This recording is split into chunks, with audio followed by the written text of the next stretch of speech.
berapa bisa aja. Kelihatan ya?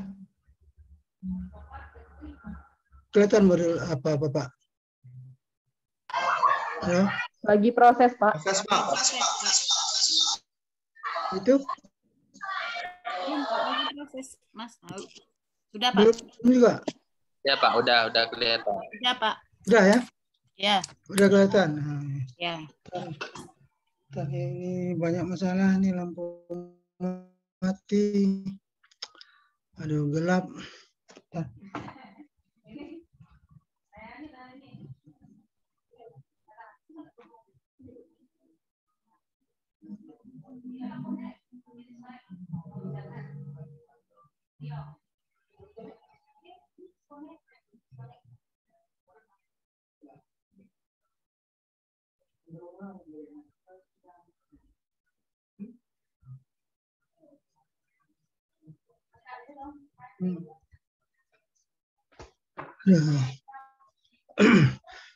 Kita mulai aja ya.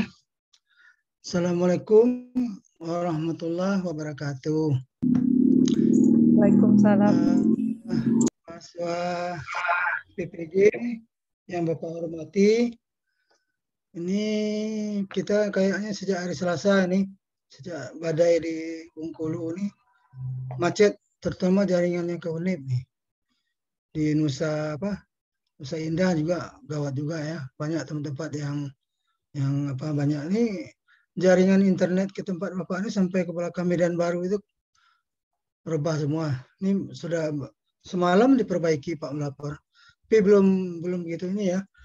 Sekarang mati, lampu dimatikan lagi. Kita modul pedagogi ini mudah ya. Sebenarnya tidak perlu Pak terangkan ini. Ini apa, presentasi aja bisa ya. Nah, nanti Pak panggil aja nanti Paknya.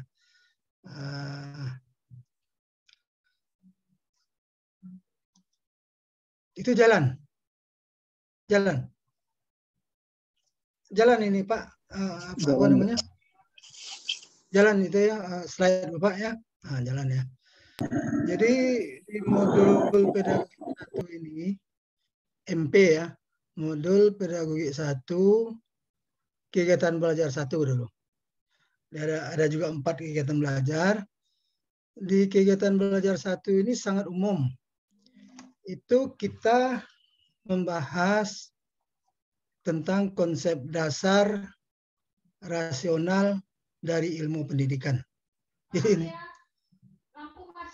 ini sangat umum. Ini sebenarnya tidak ada kaitannya ke mengajari, cuma karena kita orang pendidikan ya tahu-tahu sedikit lah gitu kan. Pak heran juga Pak setelah Pak baca-baca, kenapa lah modul ini harus dikasih ke masuk matematik, ya enggak? Yang kedua, landasan ilmu pendidikan itu apa? Jadi pengetahuan umum lah ini. Ini yang perlu nih. Penerapan landasan ilmu pendidikan pada praktik pendidikan. Praktik pendidikan ini artinya mengajar ya. Ada orang nyebut praktik pendidikan artinya mengajar. Nah, itu yang penting, yang nomor C ya. Tapi tidak apa-apa, kita apa ya, mumpung sudah bersama-sama ya, kita pahami aja. Nah, ini pengertian pendidikan. Bagi yang sudah tahu, bagus ya. Bagi yang belum, nah ini hal yang baru ya. Pendidikan diartikan sebagai bantuan yang diberikan oleh orang dewasa kepada orang yang belum dewasa. Jadi tidak boleh ya, tidak boleh yang melakukan pendidikan itu bukan orang dewasa. Makanya anak-anak tidak boleh jadi guru, gitu kan? Nah, jadi pendidikan itu artinya bantuan oleh orang dewasa kepada orang yang belum dewasa. Kalau orang belum dewasa tidak boleh jadi pendidik. Bantuan itu supaya orang yang belum dewasa itu menjadi dewasa, itu kan. Jadi dewasa ini bukan umur ya. Dewasa ini menguasai ilmu. Itu yang dewasa.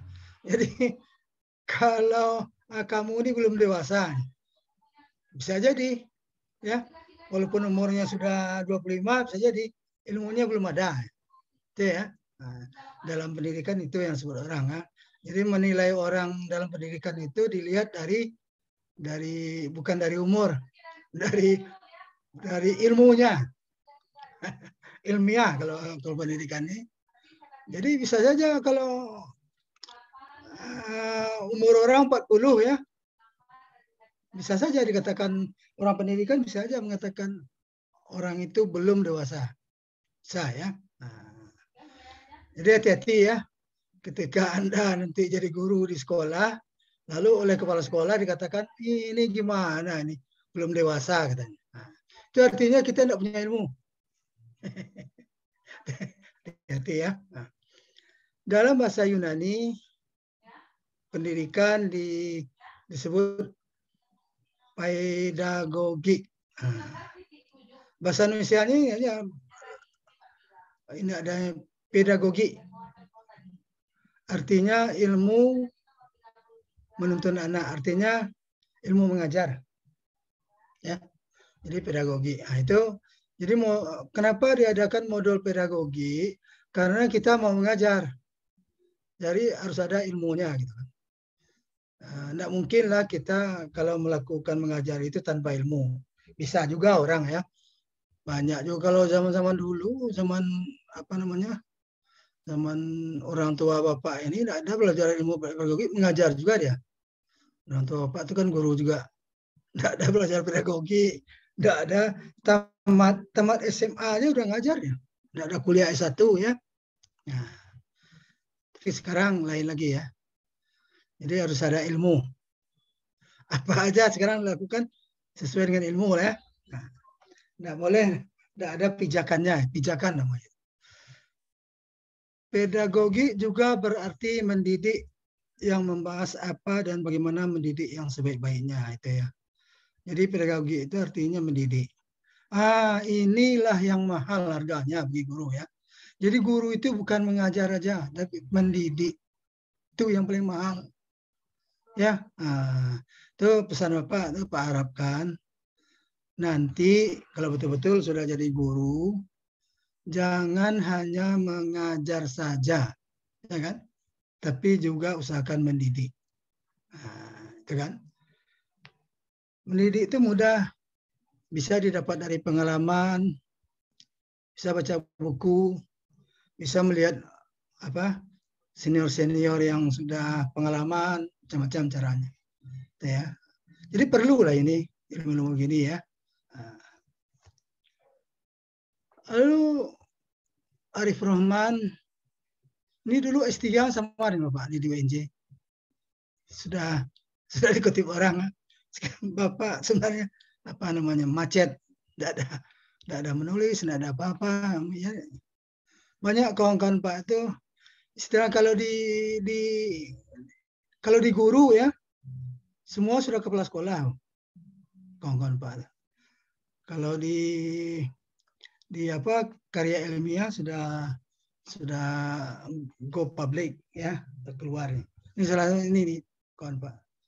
Itu ia mendefinisikan ilmu pendidikan sebagai, jadi pendidikan itu harus dengan ilmu ya, sebagai ilmu yang mempelajari suasana dan proses pendidikan yang berusaha memecahkan masalah yang terjadi di dalamnya sehingga mampu menawarkan pilihan tindakan mendidik yang efektif. Panjang maknanya cukup ini ya, cukup dalam situ maknanya, ya kan? Coba kita renung-renungan, itu luar biasa ya. Karena apa makna di sini? Pak lihat ya, mempelajari suasana dan proses. Suasana ini menyangkut pengamatan ya. Proses ini menyangkut mengelola, ya kan? Jadi tidak sembarangan jadi guru itu, ya kan? pantas mahal gaji guru itu kan, ada sertifikasi gitu kan, karena kerjaannya itu kalau dilakukan yang sebenarnya ya, tapi banyak yang tidak dilakukan ya. Kalau Saripudin mengatakan mendefinisikan ilmu pendidikan sebagai sistem pengetahuan tentang gejala-gejala pendidikan. Nah, yang dihasilkan melalui penelitian. Jadi gejala-gejala penelitian yang dihasilkan melalui penelitian ya. Jadi apa-apa aja yang peristiwa, fenomenanya sama dengan peristiwa ya. Kejadian-kejadian dalam pendidikan yang dihasilkan oleh penelitian, itu termasuk pendidikan. Yang menggunakan metode ilmiah ya. Nah, itu yang ilmu pendidikan. Jadi ilmu-ilmu yang menyangkut tentang itu ya, tentang fenomena kejadian-kejadian pendidikan. Ada juga orang mengatakan ilmu pendidikan itu seni. Nah, sama kita dengan matematik ya. Matematik ini seni. Semua orang sudah setuju dengan matematik itu seni. Jadi ilmu pendidikan juga seni. Karena dalam melibatkannya terkait dengan emosi, kreativitas, dan dimensi-dimensi kemanusiaan lainnya. Yang paling penting dalam pendidikan ini di samping emosi ya, ada yang paling penting itu apa namanya feel, V-E-L ya, feel.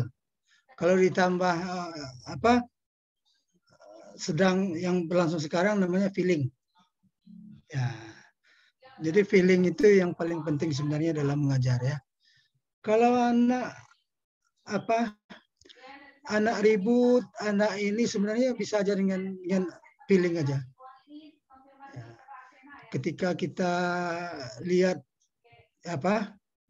bisa gampang itu merasakannya ya. Nah, kita rasakan apa ini yang salah. Jadi itu dulu feeling kita dulu. Nah, kalau sudah ada feeling atau merubahnya gampang. Jadi feeling harus kuat ya. Rasa. Orang-orang yang tidak punya rasa tidak bisa makan enak-enak ya. Itu kan. Orang yang tidak punya feeling tidak bisa jadi guru. Kan itu. Nah, kira-kira gitu ya.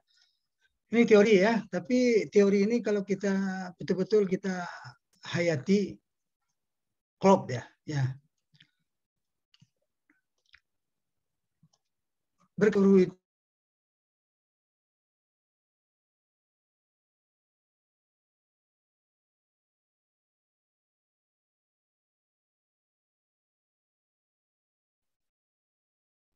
itu keluar lagi nih.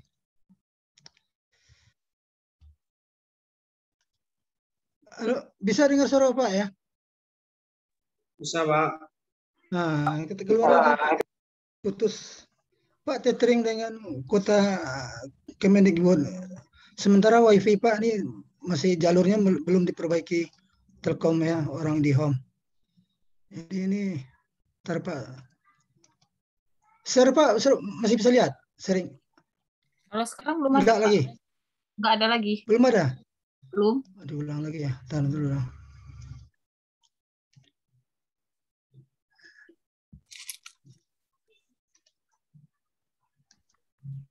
Nah itu kelihatan ya? Kelihatan Pak. Kelihatan.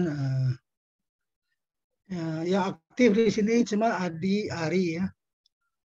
Yang lain diam, tidak ada nih membantu Bapak nih. Walaupun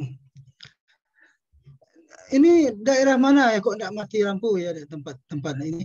Tempat Ari di mana nih? Ari di utara Pak. Utara. Adi? Lubuk Linggau Pak. Oh, pantas masih bagus ya. Ini hancur semua kita Bengkulu. Si Arif Kepayang ya, Arif. Kepayang Arif. Pak. Kepayang Arif, ya Pak.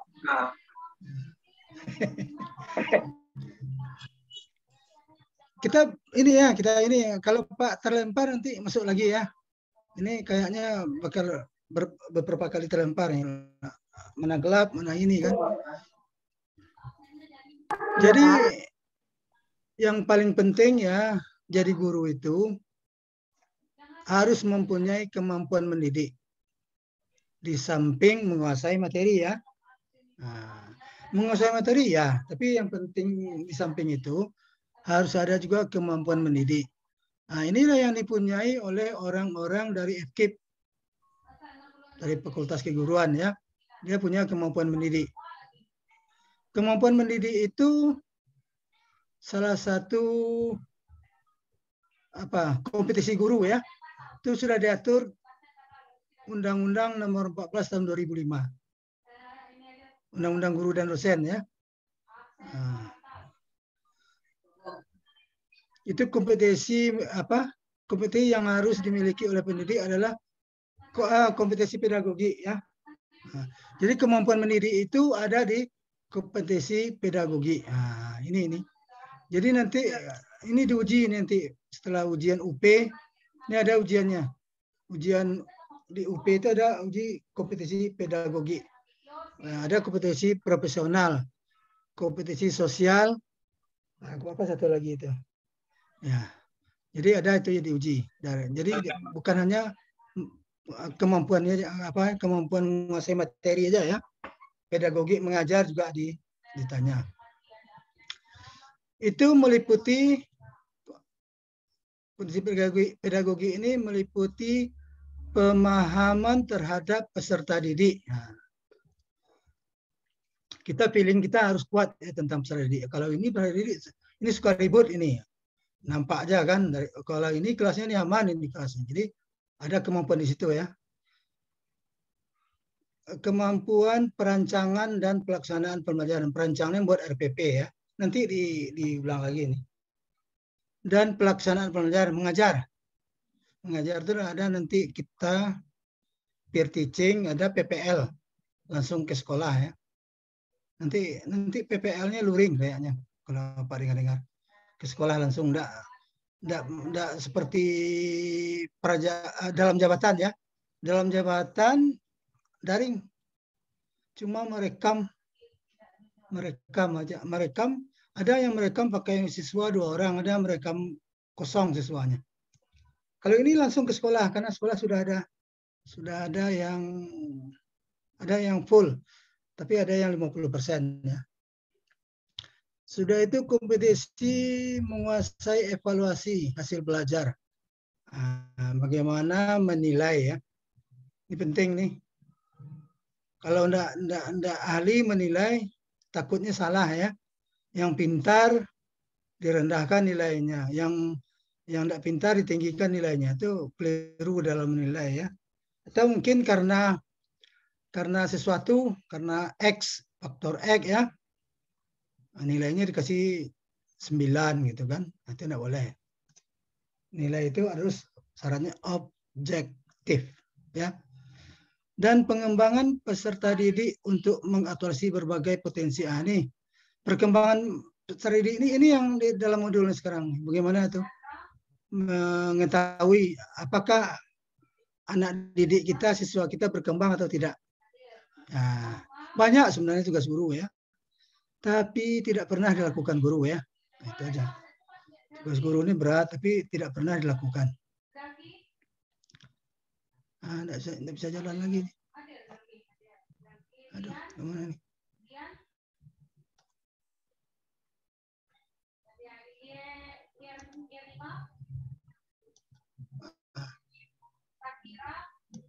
Itu enggak tukar ya, apa Pak? Slide Bapak enggak tukar? Ini macet lagi. Tidak, Pak. Masih tetap, Pak. Yang slide ke-6 sekarang, Pak.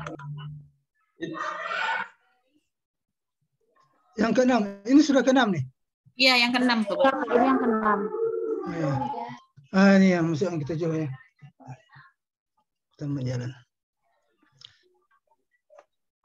Jadi itu apa?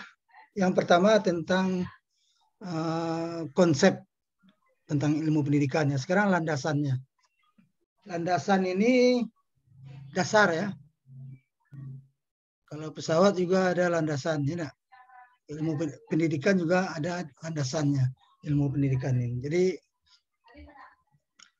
landasan pendidikan ini diperlukan atau berfungsi sebagai titik tolak atau acuan bagi para guru dalam melaksanakan mengajar. Praktik pendidikan ini yang mengajar ya. Jadi kalau ada kalimat-kalimat praktik pendidikan artinya mengajar. Ya. Jadi ini ketika kita mengajar, acuan kita itu, pedoman kita itu adalah ilmu pendidikan, landasan ilmu pendidikan ini ya. Banyak juga guru-guru yang tidak melakukan itu. Berdasarkan sifatnya, landasan ilmu pendidikan ini dibagi dua ya. Dibagi dua landasan ilmu pendidikan. Ada yang bersifat material, ada yang konseptual. Yang material lebih bersifat ke fisik. Seperti sarana prasarana, peserta didik, lingkungan. Sedangkan yang konseptual lebih bersifat ke teori-teori. Ya. Dan yuridis ya. Undang-undang. Jadi yuridis itu apa namanya? Landasan hukum. Landasan hukumnya ya. Jadi landasan hukumnya tidak boleh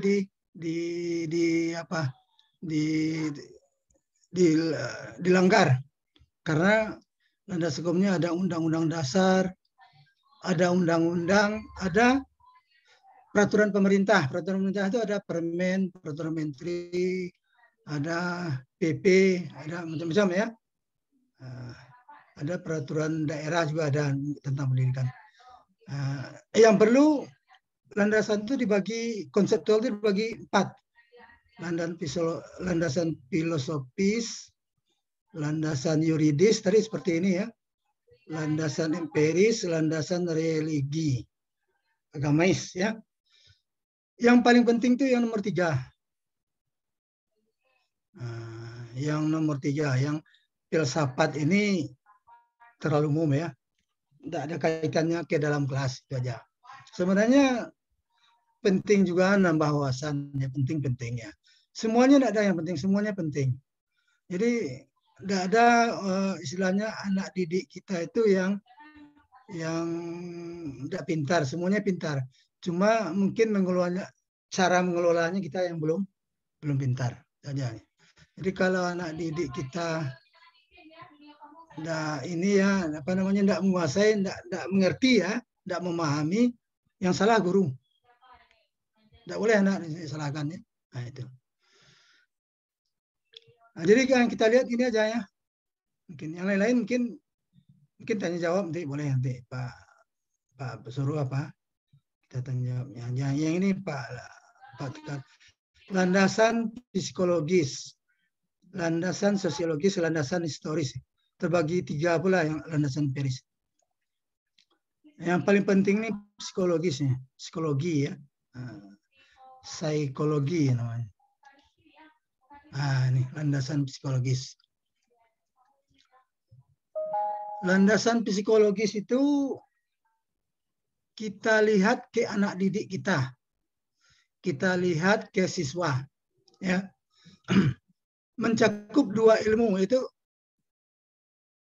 psikologi perkembangan dan psikologi belajar. Jadi bagaimana perkembangan psikologi anak didik, bagaimana psikologi belajar anak didik, itu yang penting lihat. Berat sebenarnya tugas guru ya. Apa itu dilakukan? Menurut Bapak tidak pernah guru-guru melakukan ini. Ya kan? Kalau Bapak ada dulu. Bapak dulu mengajar itu tahun 78 mulai ngajar. Mengajar di SMA ya. 78 sudah ngajar Pak. Mungkin belum lahir ya. Syari belum lahir. Asyari belum lahir 78. Pak lah ngajar. Dalam mengajar, ini Pak lihat ini perkembangan anak didik Bapak, murid-murid Pak itu Pak lihat. Bukan perkembangan fisik aja ya. Badannya tambah besar, misalnya tambah gemuk, ada yang kurus. Bukan perkembangan itu. Perkembangan penguasaan pemahaman konsepnya, konsep matematiknya. Itu ya, Pak. Ada apa ini? Kalau guru-guru sekarang, aduh, minta ampun, enggak ada. Enggak, sama sekali enggak ada perhatian kayak anak didik, murid-murid ya. Ngajar, dah anak-anak buka halaman sekian, coba ke depan. Coba ini LKPD gitu kan. Kemarin bagi LKPD, lalu gurunya mengopi ke kantor atau ke KP ya. Di KP guru. Nah, itu enggak boleh ya. Itu yang balik sekarang ya. Enggak pernah memberikan jadi pantas saja pendidikan kita itu merosot, ya kan? Nah, sekarang diakali oleh pemerintah, maka guru-guru perlu dikasih wawasan mengajar dan wawasan profesional, wawasan menguasai materi, kontennya tergantung bidang studi ya. Psikologi perkembangan adalah ilmu-ilmu yang mempelajari tingkah laku individu dalam perkembangannya, meliputi perkembangan fisik, psikologi, sosial, emosional, dan emosi ya. Ini tolong ini ya ini betul ya, dilakukan betul lah nanti. Jadi ketika PPL nanti kalau Pak jadi dosen pembimbing, PPL itu kan nanti ada dosen pembimbing, ada pamong. Pak lihat itu. Kalau kan luring ya, Pak masuk kelas, Pak lihat gimana. Hanya menyampaikan materi ngajarnya, atau ada enggak faktor psikologis yang diperhatikan.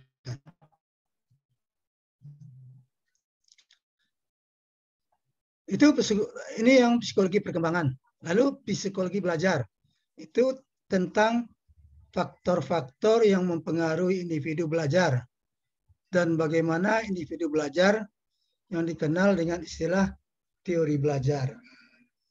Jadi faktor-faktor yang mempengaruhi dan bagaimana cara belajar. Cara belajar itu ada dalam teori belajar ya.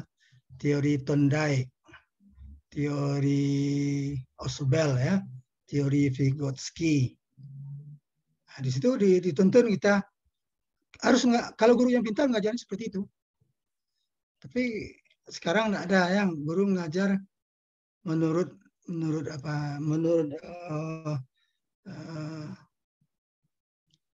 karakter dia sendiri, ya kan? Itu yang ada sekarang. Psikologi belajar yang berkembang, ini nanti modul ketiga nih, KB3 ya. Psikologi belajar berkembang sampai saat ini pada dasarnya dapat dikelompokkan menjadi 3. Psikologi belajar ya. Ada teori disiplin atau teori mental. Nah ini ya. Ini artinya apa ya teori mental? Ini artinya anak itu belajar sesuai dengan apa yang dibawanya dari dia lahir. Nah, jadi mental. Jadi kalau dia lahir dia pintar, berarti sampai dewasa dia pintar. Dia lahir dia tidak pintar, nah itu ya, itu psikologinya ya. Jadi hati-hati juga. Jadi jangan dipaksa-paksa nanti anak-anak itu. Kalau memang dari lahirnya, dari sononya kata orang, dari sononya gitu, dipaksa juga nggak mau dia. Macet ya. Jadi hati-hati. Ada guru yang pemarah itu, tidak bisa harus ini buat itu, tidak bisa. Dia kan sudah ada dindingnya, dibatasi oleh dinding, ya kan? Nah, biasanya bapak-bapak itu yang pemarah jadi guru ya. Kalau si Arif ini mungkin pemarah jadi guru. Pak lihat secara psikologis, hari ini jadi guru mungkin pemarah. Dia agaknya kurang sabar menghadapi anak-anak yang ribut, anak-anak yang main-main gitu kan, anak-anak yang humor gitu kan. Aduh kamu apa nih? Ini berdiri di sini depan kelas satu kaki gitu. Saking, ini nggak boleh nih, ya kan? Ini yang karena dia tuh dari sononya gitu, yang kita mau merubah nggak bisa ya. Hati-hati juga. Jadi gimana ya? Dibujuk-bujuk jangan juga manja dia nanti. Nah, harus ada punya alternatif sendiri gitu. Ada juga teori nanti behaviorisme, ya. Behavior ini orang menerjemahkannya perilaku, ya kan? Terjemahan orang perilaku, tetapi yang perilaku itu kayak menghitung, menentukan itu perilaku kan, membuktikan, sehingga behavior ini tidak begitu lagi terjemahannya. Sekarang terjemahan orang adalah behavior ini semacam lebih dari itu ya. Tingkah laku. Sebenarnya perilaku tingkah laku sama aja kan. Tingkah laku itu perbuatannya. Jadi